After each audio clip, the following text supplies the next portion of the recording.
This is Trade Alive with IUX, where markets come alive and trading gets real. Let's go live. This podcast is brought to you by IUX Trading Platform, elevating your trading experience.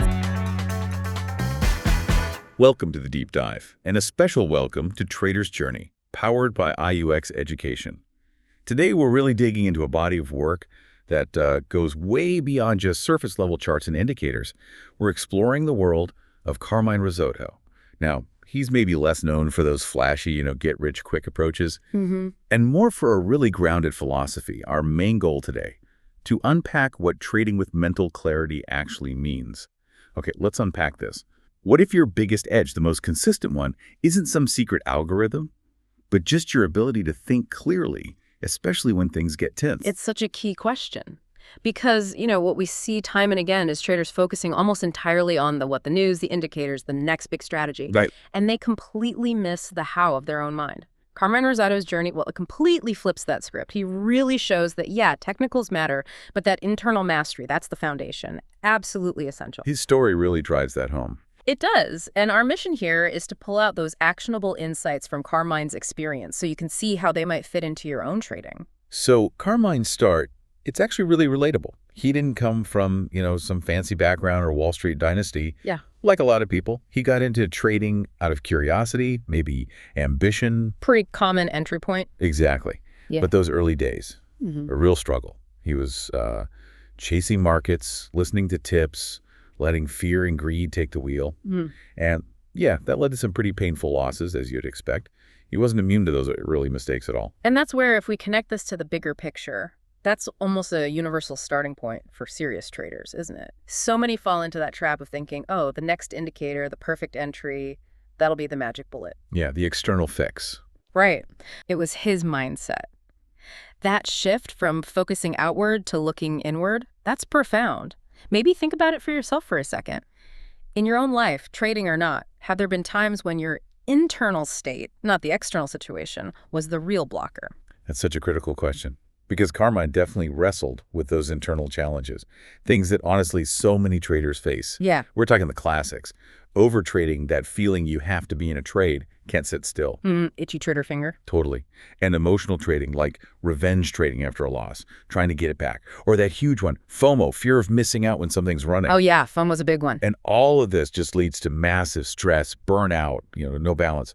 There's this one story, an anecdote from his journey that really hits home. He hesitated on a trade, a good setup, just a moment of doubt, and it cost him significant profit. He felt the real, tangible cost of a clouded mind right then. Wow. It's often those painful moments that force the change, isn't it? Yeah. For him, that loss kind of shattered his old approach and pushed him towards studying trading psychology, performance mindset. Absolutely. That loss wasn't just money down the drain. It was a wake-up call. It made him face how these common issues actively, sabotage the clarity he needed. They're not just minor annoyances. They directly mess with objective thinking. Overtrading scatters your focus. Right. Emotional trading floods you with bias. Stress just drains the mental energy you need for good decisions.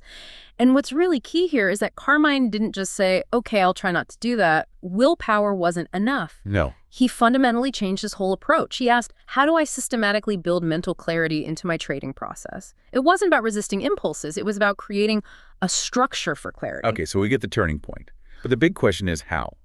How did he actually put mind first, strategy second into practice day to day? What did that look like? Well, it was really about flipping the script on the typical trader's routine. That philosophy wasn't just a nice idea. He lived it. He built a very deliberate routine, waking up early, getting some exercise, and then, crucially, a short meditation before even looking at the markets.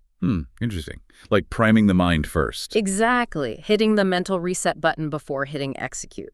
It was strategic, not just, a wellness thing. And his journaling, it was rigorous.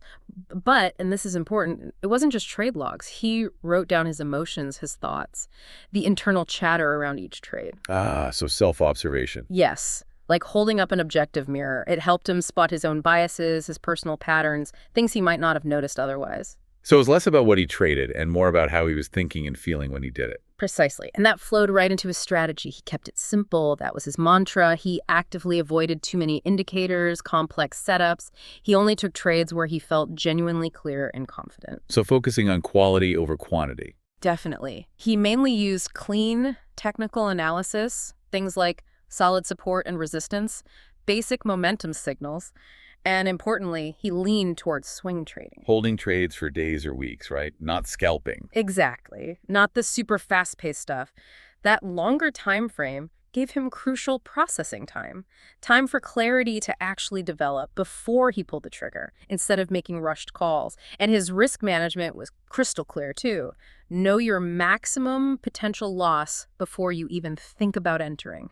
Non-negotiable. That makes a ton of sense. It's almost counterintuitive in today's world, obsessed with speed, right? Finding an edge by slowing down. And these aren't just vague concepts. They're concrete steps anyone listening can think about integrating. And that's precisely why they work. Meditation, for instance, is not just about feeling calm. It actively improves focus, reduces that emotional reactivity. Builds resilience, yeah. Exactly. All vital for dealing with market swings. Journaling, like you said, gives you that objective look at yourself, cutting through the stories we tell ourselves. It reveals the real pattern. Uncovers the blind spots. And keeping the strategy simple. That massively reduces cognitive load. It frees up your brain power for actual decision-making, rather than just trying to decode a crazy complex chart. These aren't just nice-to-haves. They're core components of strong trading psychology. And the results. They really tell the story, don't they? Yeah. He built this reputation for being consistent, not a flash in the pan, chasing huge wins one day and giving it all back the next. Consistency is key. Absolutely. His success showed up in low drawdowns, smaller dips in his account balance, and steady average returns over the long haul. That reliability, that consistency, it really cemented his approach. And eventually he became a respected mentor teaching this clarity-focused method. So what's the big takeaway here for someone trying to, actually grow and succeed in the markets? I think Carmine's path offers a really powerful alternative to the usual trading narratives, the quick riches, the secret systems. The ultimate result he got wasn't just profit, though clearly that was there. It's something much harder to find and maybe more valuable in such a stressful field. Yeah. Genuine peace of mind. That's huge. To operate calmly with clarity in an environment designed to trigger panic and greed, that to me is real mastery. And that consistency, you see it in a smoother equity curve, the chart of his capital growth, rather than wild spikes and crashes. It proves the system, his mental clarity system, actually works. It really makes you question what success in trading even looks like. Is it just the biggest number, or is it finding a sustainable, maybe even peaceful way to engage with the markets? That's a really important distinction. And it wasn't luck. He built this systematically. You mentioned 3 core reasons: mental discipline, process over emotion, and adaptability. Yeah. But I wonder, some might say focusing so much on psychology could take away from focusing on market mechanics. Did he risk overthinking the mindset part? That's a fair point to raise. But for Carmine, mindset wasn't separate from mechanics. It was the lens through which he viewed them. He believed the clearer your internal state, the sharper your perception of the external market. It wasn't psychology instead of strategy. It was psychology as the foundation for effective strategy. Okay, that makes sense. Let's dig into those elements a bit more. Maybe comparing him helps see his unique angle. First, that mastery of self before markets. Most traders hunt for external edges. Carmine invested heavily in self-control. His mantra was basically, control yourself, control your trades. His decisions, coming from clarity, were just fundamentally better because they weren't driven by fear or greed. Compare that to someone like Jesse Livermore, brilliant trader, legendary even, but his unchecked emotions led to massive blowups. Carmine won the internal battle first. Right, the internal predicts the external. Second, turning obstacles into a framework. Those common issues, overtrading, hesitation, he didn't just try to suppress them, he built rules around them. After that costly hesitation, he made a mandatory pre-trade checklist. Feeling burnout, he built breaks and routines into his day. It's like Ed Seykota, known for systematically learning from every single mistake. Carmine turned his failures into his rulebook. Learning loops, essentially. Exactly. Third, mental clarity is strategic clarity. This isn't just a nice phrase. A clear mind literally sees the market better. In chaos, when others panic, Carmine often saw opportunity because his mind wasn't caught in the emotional whirlwind. Think of it like an internal filter. Jim Simons uses math filters for quant trading. Fourth, consistency over perfection. He wasn't trying to be right 100% of the time. Impossible anyway. His focus was, am I clear before this trade? That discipline to wait, to sometimes do nothing, which is a hard trade to make, led to that smooth equity curve. No wild gambling. It echoes the consistency you see in long-term players like Buffett, just in a different time frame. Process over outcome. Precisely. Right. And finally, teaching and reinforcing, sharing his trade with clarity, ideas, that actually strengthened his own discipline. Explaining it, mentoring others, it forces you to live it even more deeply. Yeah, teaching solidifies learning. It became another edge for him, like we see with mentors such as Linda Rashka. This whole layered approach gives you a really solid picture of how mental clarity becomes a real systematic advantage. That really is a powerful way to look at it. Carmine Rosato's whole journey seems to boil down to this simple but profound idea. Master your mind first, then tackle the markets. Trade with mental clarity. Absolutely. And the lessons for anyone trading or thinking about it are huge. Your mindset, that's your primary edge.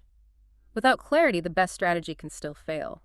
Journaling the deep kind, emotions and thoughts included, is non-negotiable for self-awareness.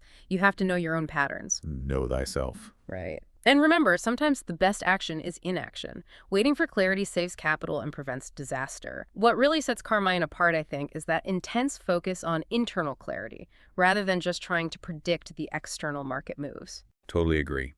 So maybe the provocative thought we leave you with today is this. What part of your own mindset could be the next big edge for you to explore and develop? If this deep dive into Carmine's world sparks something for you, we definitely encourage you to keep learning. Check out the free resources and education over at IUX Education. They've got articles, tools, even a free demo account perfect for practicing trading with clarity, totally risk-free. Maybe take some time this week just to reflect on your own clarity practices. How could you integrate some of these ideas? Great suggestion. Until next time, stay patient, stay disciplined. And above all, stay clear. You've been listening to Trade Alive with IUX. Ready to put these insights into action? IUX is here to power your next winning trade